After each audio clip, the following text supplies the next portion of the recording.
just introduce yourself first, Okay. so our listeners can see who this beautiful Oh, lion babe is out there in the wind. literally. My name is Amber Marie Green, and I am a professional photographer. I don't like the term photographer. I like the term digital storyteller. I'm learning now that even though a lot of people appreciate my gift of photography, I realize the photography is the key for me to use that as social impact to tell our story. When I say our story, Black people. I have been able to and blessed to capture a lot of, I guess, famous people, politicians, athletes, iconic figures. But what gets me more excited is using my photography for social impact.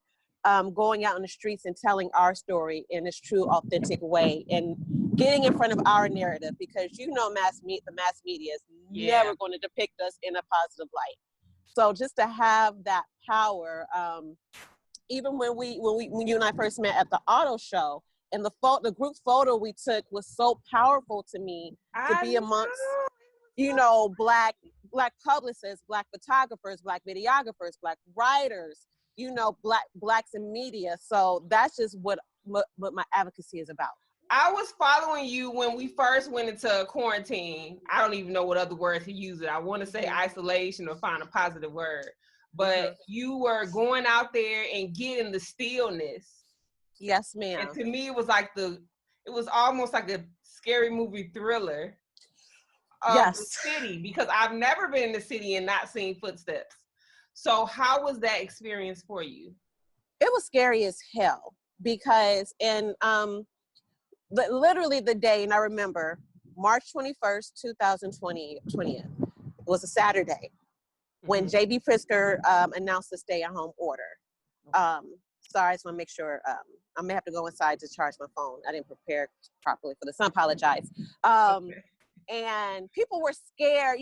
Social media was going crazy. We didn't know what the stay-at-home order was. All we knew is that all unessential business had to shut down at 5 p.m.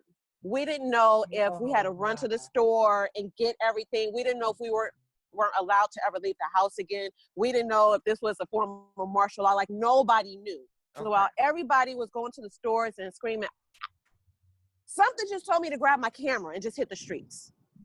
Okay. I can't explain to you why I was scared. Obviously I didn't know what COVID was.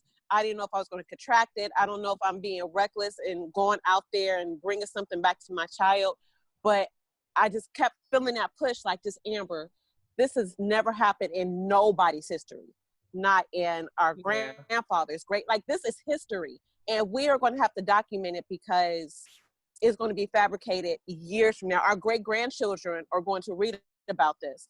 And I want to make sure I tell the truth from my lens. So I just started, like, 7 days in my head, 7 days after the stay-at-home order. So I just started hitting the streets. I started with Hyde Park, and I'm seeing business owners. I went to Eric Williams' place, the Silver Room. He was there, and he was working the phones, and you could tell he was a good sport, but he was nervous, thinking about his employees and answering phones and trying to put in orders. And I have a couple more hours before I have to shut this down. And then I decided to go downtown, and it was different. It was eerily quiet. Downtown Chicago on a Saturday is bussing. It's a tourist area, and it was quiet. I went into the water tower, not a soul. Oh my goodness. You see, I caught the stores being boarded up, and thinking about that is even pissing me off now. Why y'all boarding up the stores? What are you implying?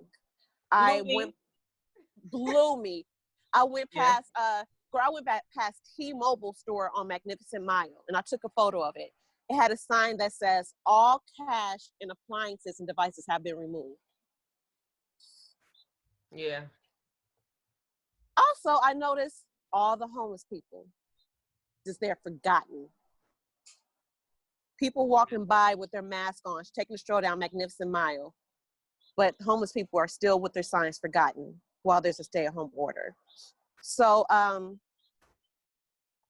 it was riveting. So then the next day when I decided to go south, right?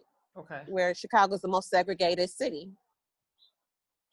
It was business as usual. I knew, okay, if it's dead downtown, it's going to be dead on the south side. Nah, girl, it was business as usual. People waiting at the bus stop, people moving around, because guess who are the essential workers? Yeah, the people on the south side. Yep, south and west side, who are going to be more exposed to this. I'm going to go inside. I'm sorry if this interrupts. I'm gonna go inside because I think they're doing some construction. Okay. But I noticed that it was business as usual. There was no social distancing. I went to Navy Pier. The security guard, a Black man, at the time was not allowed to wear a mask. I went to the grocery stores. Yep. I went to the Bean, the Cloud Gate. The security guard, a sister, didn't have a mask. I asked the brother at Navy Pier, are you guys getting paid extra? Or did you get an email or some kind of correspondence about your safety? Are you getting paid extra? He said, no. Think about it. And guess what? This was a month ago when I documented this. Look at the numbers. Who are the most exposed to COVID? Yeah, and I don't think it's health issues. I don't think it's the genetic thing. I think it's because a lot of them went to workforce. Like you see little spurts where you see people outside, but that, as big as Chicago is, that's not affecting the whole city. I refuse Nope. to see, the one night they show, you see a gathering of a couple of kids, that's our whole city is being destroyed. Half of those kids are probably not checking into the hospital if they did have symptoms or not. And so I think the whole essential work, I have a couple of friends that work for the Veterans Hospital and the actual hospitals here that had to go to work. And I'm like, well, you have small kids also. So I know you are there to help. And this is like you take disease. This disease scares every day there. You have like HIV, you have hepatitis, you have things you can catch every day.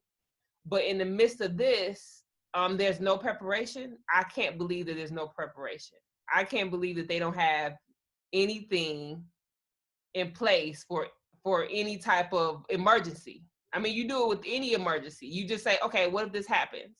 We would do this. What if aliens came? We're going to do this. Like, what is the plan B? Not just, we'll get back to you. Let's take it even a step further. So majority of the essential workers are Black and brown people from under-resourced communities, right? Mm-hmm. So they're out there front line. But guess what? Look at the annual income median. Majority of these homes in under-resourced neighborhoods, literally in each house, there has to be at least 2 to 3 families living in one house. Mm-hmm. So you going to work and you possibly are living with your mother or your grandmother and their family, and you literally may have a household of 5 to 8 people in one household. Mm-hmm. That you're exposing. Right. And look at the numbers.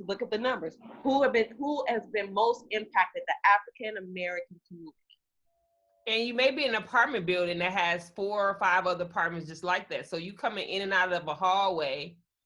Yep. Doorway, anything. Your living conditions shouldn't be based on whether you can be healthy or safe or not.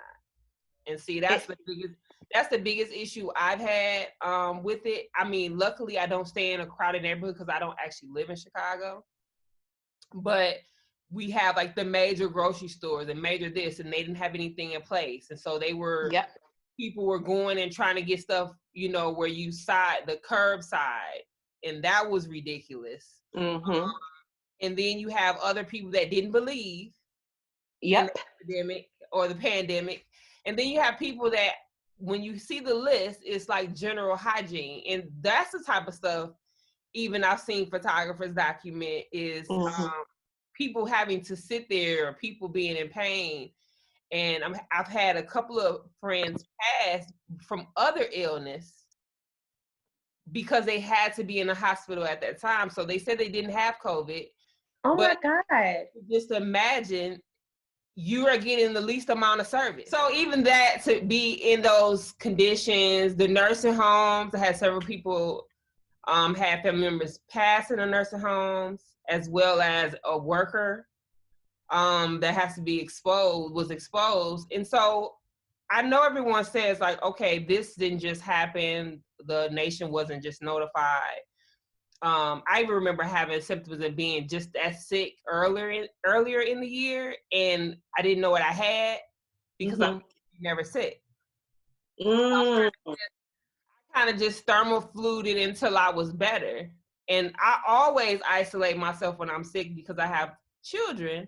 So you usually washing sheets every day, spraying down furniture, spraying doorknobs out. So when you hear about the hygiene list, it's like, is this not the normal hygiene or preparation that we take every day? It was just mind blowing. How did you adapt to that? You know, somebody said to me, he said, what is revealing is that everything we're doing now is revealing things that we should have been done prior to this. Yeah. And not even just hygiene. How are you treating yourself? You know, we have all this time now. We have to sit with ourselves. We have to sit with our thoughts. You know, do you have demons? Do you have negative ways? And now's the time to work on it, but we should have been working on stuff like that prior. Yes. You know, people are realizing they may not have the best relationship with their children. They may not have the best relationship with their spouse or significant other, which should have been things we should have been working on prior to that, right? So, like you said, is this washing our hands, you know, and covering our mouth and sneezing in our elbow? Is that something we haven't done before? Yes, a lot of people did not practice these things, and it's mind-boggling to be able to appreciate being home. Yeah. Oh, I need to actually clean my house. I need to spend more time with my children. I need to pray or meditate or connect to a higher source more, because now things don't make sense and I have nothing else to rely on, not even myself.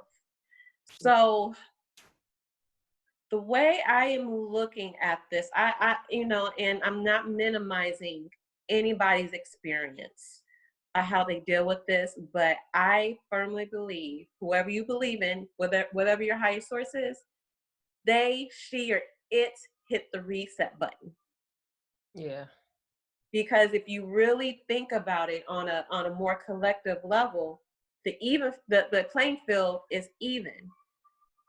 None of us have jobs, or only a few of us is working from home. Yes. There is no more upper or lower class. We are all trying to survive. The playing field is now zero. And it's literally now bringing people together while keeping us apart. That's how I'm looking at it.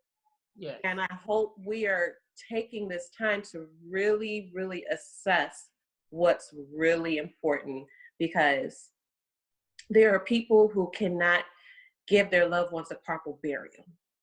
Yeah. About to get emotional thinking about this now.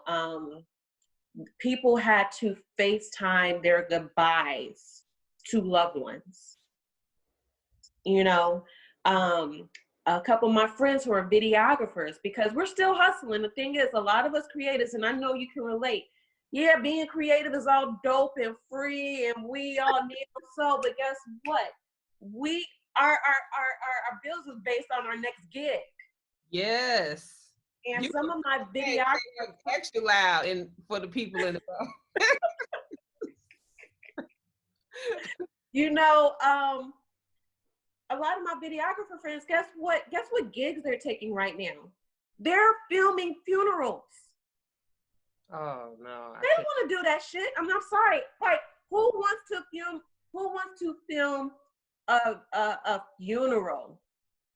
But you need the money. Guess what? Because we're entrepreneurs, that's actually a good pivot. Yeah.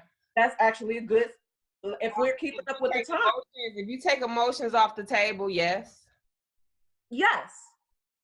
But and then dealing with that internal conflict, does that make me a monster that I'm monetizing off pain right now, but I got to feed my kids. I got to pay my bills. I don't qualify for a SBA loan. You know, I don't qualify because even though I'm a creative, I'm not maybe considered a legitimate business. Yeah.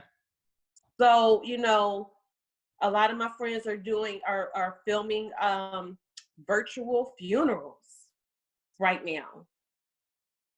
You know, so this is definitely. So have you taken, I know people have called me to do things and I'm like, no, I'm not putting myself at risk. Have you taken any gigs or decided to do anything through this time? Because I've seen a lot of people do it. So I'm gonna be honest. I'm taking all of them. But with some guilt. okay. I mean, even when I was out taking pictures during the first week of the stay-home order, I know it was out of love, but I had some friends inbox me like, Amber, what are you doing? You're putting yourself and your child at risk. Yeah. Stay at home. And my knee-jerk response in my head, because I know in my heart it's out of love, but it might, are you gonna pay my bills? Yeah. You know, so I've been taking all the gigs. I've even put out specials to do, and then I'm promoting a graduation special. And believe it or not, a lot of people are now calling me to book social distance portrait sessions, because I have friends who have seniors who will never experience what you and I experienced walking across that stage. Yeah. Who will never experience. Instant delay it, like postpone it to another date. I have 2020 is over. Ain't no postponing. 2020 is over. Like, don't ask. We not gonna start it. It's over. Okay. Think about it. If we postpone, let's say, graduation to the next year, then what about those current students who, you know what I mean, the 2021 students? And it's not the same, because at that time they're focused on college. Yeah, that's true. I have had some clients, literally, I don't even know them. I had a woman who booked my graduation portrait session cry on the phone because she has an 8th grader graduating and a senior graduating. And she feels so bad. Just like, you know, they've been, especially her senior, prom, graduation, trunk party, that experience of going off to college. Like, you know, I have friends who are, their kids are sports fanatics. They play sports or miss NCAA or miss being scouted. Like, they literally trained from 8th grade all throughout high school, all the basketball games, all the training, all the money. That moment is gone. Yeah, that's true. So I get it when people's like, you know, well, we're saving lives, but you know, as an artist, it's about moments. Yeah. It's about those moments. It's a hard decision to make. Would you ever go into just, I don't know if you just do journalism type photography, or I know you do some family shots. Will you ever just go into that, considering where the field might go into, or do you? I always want to be a photojournalist. And I think that's the reason why I went out there too, to document what's going on, not to make it pretty or bubbly, but document the truth, whether you may find it boring or not relevant.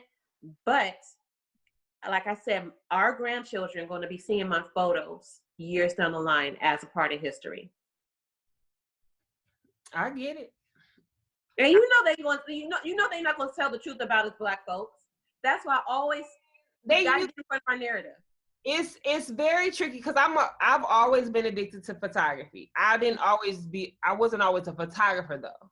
Mm-hmm. And so I would go to like these museums, or I would sit with my grandmother and go through this photo album. And I'm like, man, I can't imagine like how you go from this type of royalty, like the way they dress. Yep. To what we see today, You can't, you can't, people can't get dressed in the morning. But literally they had on suits in Alabama with no air conditioning. So I didn't, I always used to try to wrap my head around it, but was grateful to the point where I can see, I just posted maybe a couple of days ago, my great grandmother's picture. And you could tell she was from another nationality, couldn't tell. But she was, since it was black and white and it was a distorted picture, she was just like I call her fluffy, like a fluffy woman. And she had on all of these clothes. They would have the same shots where they sit there and they had like the Madams TJ Walker. Yep. Bun and their hair, and it was it. And I was like, I couldn't imagine that I went from there here with just, little inserts of other people. But from that woman to the woman I am, that is just, the spectrum seems so distant. So how do you feel, how do you think you would feel like 20 years from now when you look back on pictures you've taken at that moment? Say Chicago is like futuristic, because we don't know. Yeah, exactly. And it becomes a total digital downtown where, the storefront may not still be there. Everything may be a pick up and go. Yep. I love, and it just warms my heart how you really, and I just even saw it in my head how you just described your grandmother, from the hair, from the wardrobe and stuff like that. That is the beauty of photography. Photography freezes time. It freezes moments. And you cannot, obviously you got Photoshops, but I'm talking about the real shit. Photos don't lie. I tell people all the time, I can look at selfies to this very moment and I can tell by somebody's eyes in the selfie if they're depressed. I don't give a damn if they smile on their face. I can tell by their eyes, their body language, what they're really feeling. You can look at a picture and feel the energy. Photos don't lie. Are you familiar with the picture, Saraji Bartman or Sarah Bartman story? No. The African woman who was put on display as a circus because she was. Yeah. Think about what do we see? Her photos, the depiction of her body. If we look at, the iconic picture of Martin Luther King being shot, you see, Jesse Jackson and the other brothers pointing at something. Those iconic photos cannot lie. They can't be fabricated. Yeah. And that's why I love photography. That's why you literally are freezing time, and it's never going to go anywhere. We can digitize, we can manipulate, but not with real photojournalism. And that's really what I want to be a part of. Do you think that it is a gift versus a I guess a trade? Because I've seen people have better equipment than I have, and then I can't for the life of you tell why the picture was taken that way. Do you think that it's just you're born with it? Like even when I'll give an example. I went to, and I used to hate going to the South for family gatherings because it was always so hot. Still to this day, I don't think they own an air conditioner. But I went to the roots of my family in Mississippi for a family gathering, and it was 4 other people there that were photographers. I had never met these family members, but they were in the group of my family members. So I kept saying, oh, this is so odd. And my mom's an educator, and there was about 6 other people there that were educators. And I just feel like when you come from different tribes and different people, you're either a laborer or you like pass on gifts in like your gene pool. Athletes are usually, it's like 6 or 7 athletes. If you can sing, usually your whole lineage can sing. So do you think it's something that you're just born with, or it's just something that can be learned?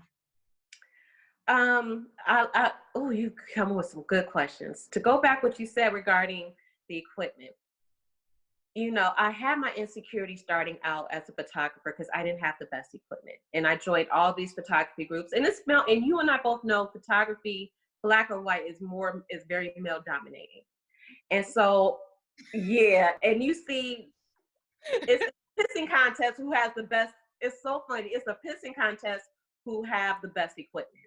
And people don't even know to this day, I shoot with one camera, one body, one body and 3 lenses. That's it.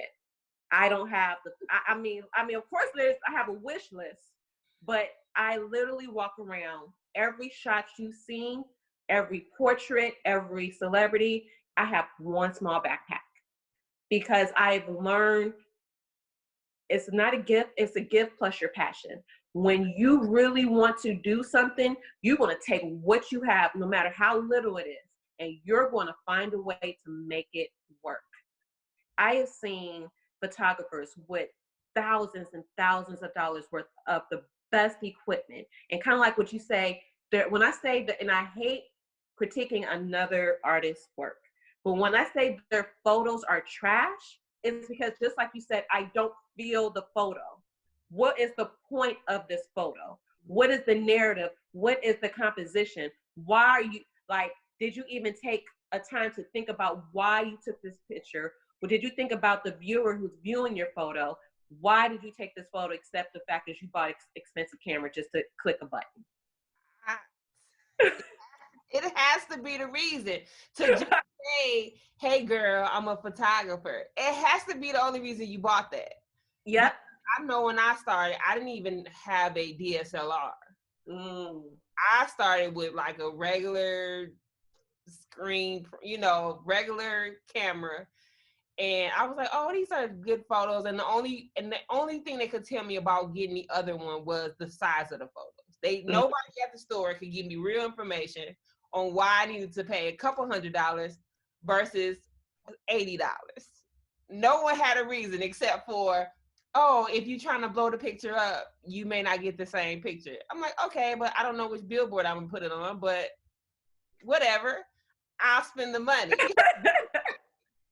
You know the best, are you familiar with the photographer Dana Scruggs? Dana Scruggs. She actually shot you remember the cover photo of Essence with Diddy and his boys? Yeah, okay. She shot that.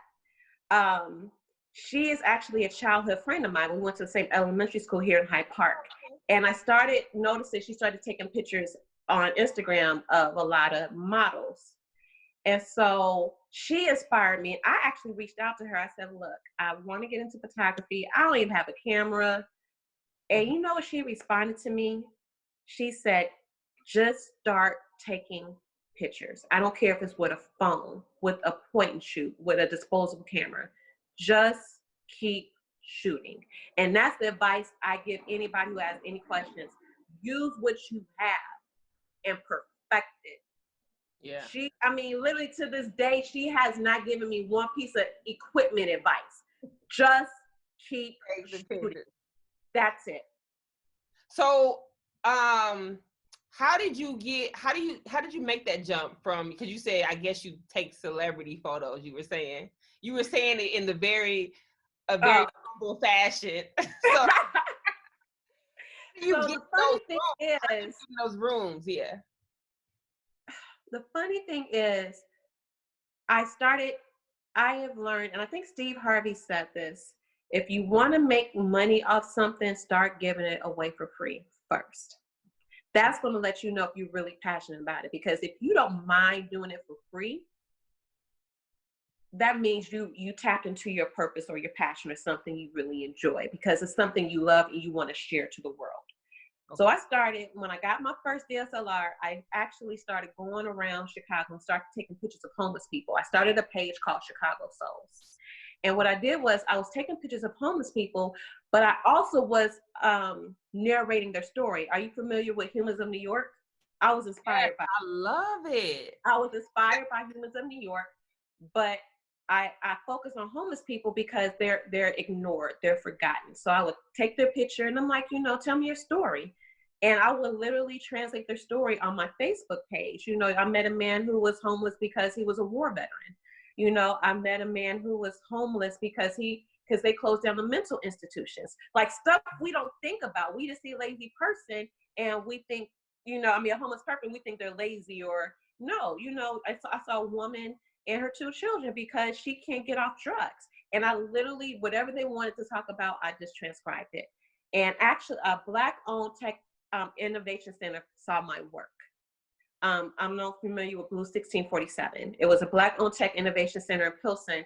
They saw my work and asked if I could start taking pictures of what they do. Nobody knows what they're doing. They're teaching tech and coding and innovation to the Black and brown community, but nobody knew what they were doing. And that snowballed into me teaching my first photography class. And then I became the media director for Blue 1647, where I had a team of 12 men. And I say specifically men because people don't think women can lead, but no, I had a team of videographers, editors, copywriters, publicists, and each week we started creating our own propaganda. We decided to spin our own propaganda that learning was cool again. Black and brown babies learning was cool again. So we created this hashtag called the new normal. And each week we started putting out content, videos, photos, and then guess what? Then the mayor, we start doing work with the mayor, and then I'm putting together press conferences with Mayor Ron, and then I'm putting together a press conference with the Cuban ambassador, and then we end up winning the innovation award, and we went to NASDAQ and rung in the opening bell at NASDAQ. Like, once I started giving them away and perfecting my craft, doors I didn't even know existed just started opening up because I love what I do. I was selling my stuff for dirt cheap, which I learned, and I wouldn't, encourage that to anybody. Definitely know your worth. But because I love photography so much, it just, doors started opening, and then I shot a wedding. My first, I don't like shooting weddings. They're too much stress. For me, it's not worth the money. But my favorite weddings to shoot are courthouse weddings. And I shot, I got referred to shoot a courthouse wedding of a gay couple. And at the reception, the brother came to me. He said, "Thank you so much for being open to do this. I actually want to introduce you to somebody." He introduced me to the vice president of Burrell Communication, whose client is McDonald's. So then guess what? She started calling me like, "Hey, can you do this for McDonald's?" And then all of a sudden I got a call from Nickelodeon. Like, it literally, me just being open-minded, doing what I love and doing it with a passion, literally just is nothing I did. It was I don't care what no business consultants say. I don't care what no brand strategists say. If you just keep your head down, work on your passion, don't cut corners, and treat people right, doors are going to open up. I don't care what nobody else says. Yeah, we continue to have this discussion because a lot of people think that money rules the world. And I tell people, okay, so you're going to hold on to information to do what? Because I've learned over the years, the only reason I have the long-lasting relationships I have is because of me. It's because of my skill set. Because sometimes I'm like, yeah, you could have hired somebody else. And they're like, yes. Like, no, because, you mingle well with the guest and you usually stay out the way and it's not all about you. And I'm like, oh, I didn't know I did that, but whatever. So two things that you said, and I've expounded on this in many conversations. Okay. First of all, you were honest. I know what you mean. I've been hired for events and for gigs I knew I was not qualified for. Not because of my skill set. I knew I did not have the equipment capability to shoot. And they didn't care. They said, "We want you because we like you." And so even be honest about your capabilities, who you are, or just be honest, like, I can't do it, but I'll figure out a way. Okay. Secondly, something you said, it's not about you. You always make it about your client. You make it about other people. You're naturally going to shine when you put the light on other people. I thought that's what everybody did, to be honest. You know what I mean? You go into work and you think it's not until you see somebody else and was like, oh, why is it about them? Because at first, for the longest, I never put my name on my work.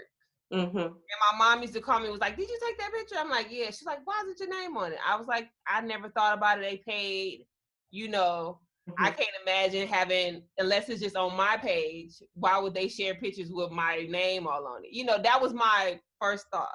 And so she was like, "No, that's just so they won't have to remind people. Some people don't mind it." We used to go to the studios because we used to go take pictures with our dog. Okay. At the little family portrait studio, it was like one here. It wasn't like JC Penney's, but it was just a photo studio. And they would always put their name in gold at the bottom of our canvas picture. And I'm like, why do they have their name down there? And I never would understand it until I became a photographer. One of my many trades. So you're a Renaissance woman. I love it. I'm like, everyone always asks, why. I'm glad you explained why you do what you do, because a lot of people just do things for monetary gain. I found that out early. They're like, oh, she looks like she makes money off of it. Let me get a camera too. Yep. But when I do interviews like this, I always love to hear the raw passion or the reason or the why, is what most people say, of why they're in the career or the industry that they're in. Like, whether you are making tons of money or not, like the lives that you're affecting from what you're putting out there. So the impact that you're making, whether you know it or not, do you feel that you are inspired by that, or is this some, or will you switch lanes later on? That's a good question. I don't ever see myself switching lanes, but I do see myself adding branches to this tree. Okay. I realized, and I said earlier, because people used to ask me, well, who are you? And I quickly say, I'm a photographer. No, I'm not. I'm a storyteller. Photography happens to be my key to tell stories. I am a big proponent on truth. My favorite quote is by Elizabeth Cady Stanton. Truth is the only safe ground to stand upon. And I've now been asked to, which I hate, speaking. I've been asked to speak more. I've been asked to come from behind the camera more. Why do they do that? This is why it is too. And so you know what it is, and what I love about photography, and you know this, because we photographers, we love to stay behind the shadows. We're ninjas, right? Because if you think about it, as photographers, people forget we're in the room. Yeah, I'm gonna put, and I hope I ain't telling my secret, but hell, we're here. People, we're invisible. People forget we're in the room, and I love it because first of all, I'm a student of life. I love people watching. I love watching body language. So people don't pay me no mind. So I get to see what's going on. I get to see who's full of shit. I get to see who's the real McCoy in the room, and nobody's paying attention to me. Yeah. I get to listen. I get to see how business is operated. I get to see, I get to see a lot, absorb a lot, and then get paid to do it. Yeah. Now, I'm going to touch on what you just said. So having that skill set, I found that I do that in my personal life. And so it becomes a gift and a curse. Yes. I'm not in the room. And it never bothered me until, you start trying to start the date and you like, oh, I never realized I don't like being seen. So it's like, well, how are they going to date you if you're not seen? So how do you, I guess, have a good balance? Because we automatically take that form when we enter a room. Mm-hmm. It doesn't matter if we're on a job or not. We're like, oh, that's a good shot. And we just morph into this photographer. And it's crazy. You would think I still don't like being seen. And contrary to popular belief, the hair took a life of its own, because everybody recognized the photographer with a blonde afro. And so it's not hard to find me. Yeah. But I don't take myself too seriously. Okay. You feel me? I don't know if that's the phrase you want to use. Huh? I don't know if that's the phrase you want to use. You mean, are you just free-spirited or? A free spirit. Okay. I don't give a damn what anybody thinks of me. I know how I move, how I speak. What I believe in is unorthodox. Yeah, okay. I know how I raise my kid is different. And I guess that's why I'm okay in this quarantine, because I'm a homebody. You know, I make sure my home is my safe space.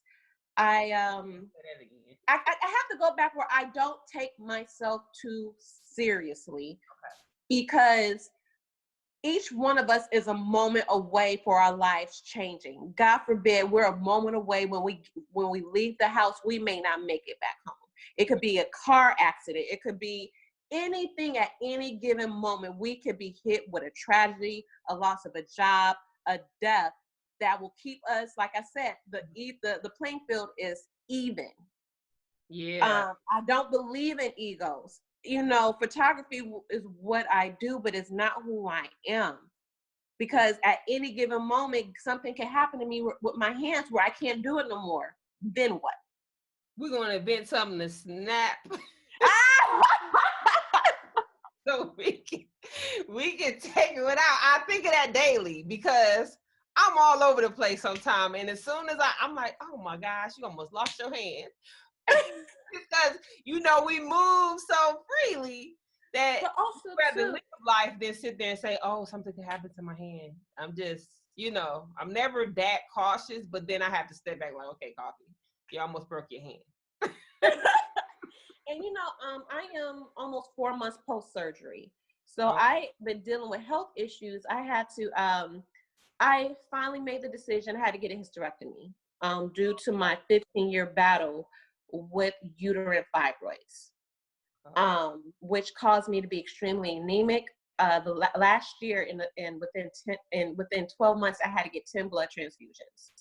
You know, I had just 3 months ago, I was laying on my back with 30 staples in my stomach because they had to remove my uterus through my abdomen. And when life hits you, yeah, you don't give a damn about being a photographer. You don't give a damn about being a politician or being a socialite. Your life don't give a damn about who you are, who you think you are. Life will lay you on your back, literally and figuratively.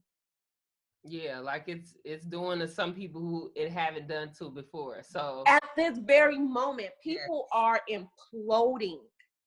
People are imploding because they are realizing they are not the persona they have made themselves to be. They're not as a big of a deal they thought they were. And that we're all human right now. We're all sitting in our living room with our pajamas on thinking like, what the fuck happened with my life? Yeah. And I've had a lot of those moments where life has sit me on my ass to a point where, yeah, Amber, you got a gift, but it can be easily taken away. And if you don't give this gift away for some form of social impact, it don't mean nothing. Yeah, because that's the only way that you will be remembered, those timeless moments. Yep. If you keep saying, but I need this and I need this, Mm-hmm. or I gotta wait till I get this, I want to make sure I'm this size before I start doing this, then you never start. So exactly. It's like excuse after excuse. But if you did 100 things that day and it was documented and you died tomorrow, we have Amber from yesterday. Yep. So I also suggest this to anybody, not even specifically in photography. I am blessed to have a lot of mentors. okay. I have a spiritual mentor. I have a business mentor. I have a photography mentor. All older men, black men and women. And what I have noticed is that my mentors are all successful, right? And they're whatever you want to consider successful, far as having a marriage, having wealth, having multiple businesses. And these are the common denominators I notice with my mentors who I aspire, I wouldn't say to be, but I look up to. All of them are connected to a higher source. They are connected spiritually to something bigger than themselves. They give Which means, huh? They give something else credit. Yes. All of them are extreme givers. Meaning they mentor somebody, or even just taking the time to teach me, or taking the time to check on me, or invest in me. They're all givers. Okay. They all embody and taught me there's an art in giving. And also too, they all have extremely high emotional intelligence.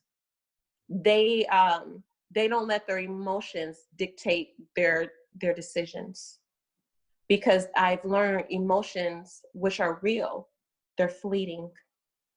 Yeah. I noticed that they are big on family.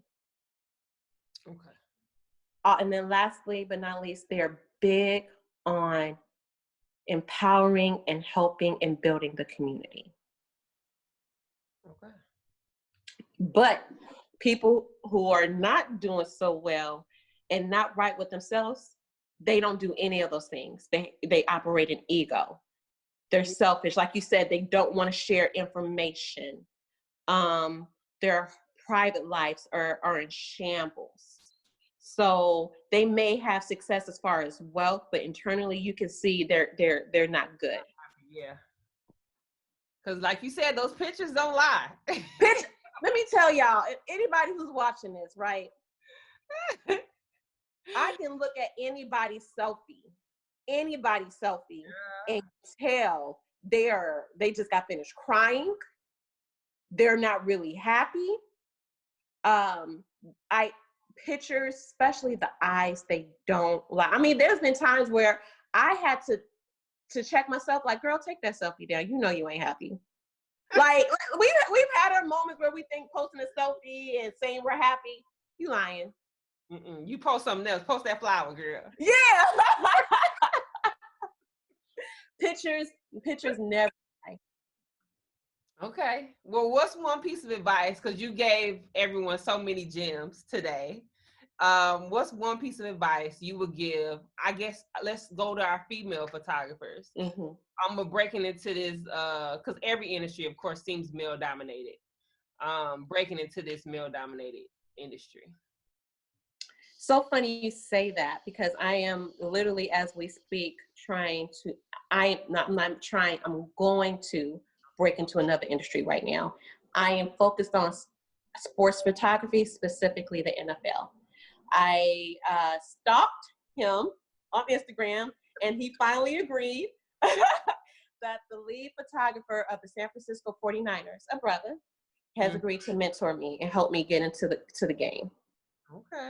I really did stalk him. Like I slid in his DM, and then under his comments, I told him to check your DMs.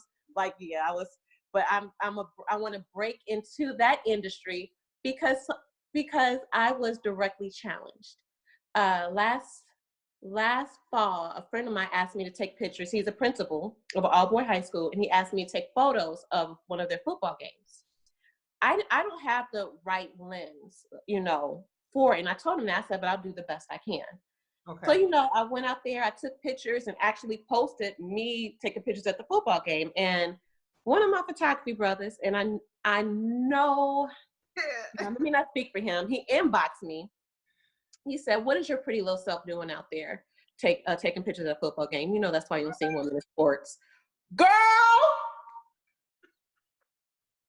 Did you put on your all black and... Can I say this? Because I cuss like a sailor. This is what went on in my head. I said, bitch, challenge accepted. So I started doing research on sports photography, women in sports photography. And I'm like, I started looking at the Bulls, the Bears, the Blackhawks, the White Sox, every professional sports in Chicago. And I'm like, why don't I see female sports photographers? They don't want to let us in. Bet. So I started going to more football games. I started researching the right lens. So then I started and see when God planted that seed for a reason. And guess what? Doors started opening up. I met a gentleman who was mentoring up and coming boxers. So I started taking pictures of him at the boxing ring. And then all of a sudden I got introduced to an NFL personal trainer. So then I was literally taking pictures of the Bears personal training sessions. Did you see how that happened? Just like that. A seed was planted. I started doing research, and then I started meeting people in the sports arena. And then like a month later, I am literally at the Bears training session taking pictures. Yeah. They're gonna have that documentary like The Last Dance in about 10 years. They're gonna be like, oh, that's that picture. I love him sitting on the bench. And I'm like, yes, Amber Marie Green. Yes. So regarding women, female photographers, can I be honest? Yeah. Because I know I ruffle feathers when I speak truth. Oh, ruffle them up. That challenges people. Especially in sports, but I work with a lot of men. Okay. A lot of attractive men. Men of different echelons and stuff like that. Yeah. But unfortunately, not unfortunately, it is what it is. There's that double standard. Okay. The double standard is, and this is my personal rule, I don't fraternize. Yeah. Not even a little bit. I absolutely do not mix my profession with my personal life. Especially with us female photographers working, competing with men. Yeah. Because unfortunately, a man, most men can sleep with, mess with anybody in their field, and it's okay. Yes. If we as women, and I'm sticking to photography, if we cross that line, and it could be a platonic relationship, it can turn into a relationship, but if it don't work out, I have seen, I haven't experienced, but I have seen that woman doesn't get taken seriously anymore. Yeah, that's unfortunate. But it's reality.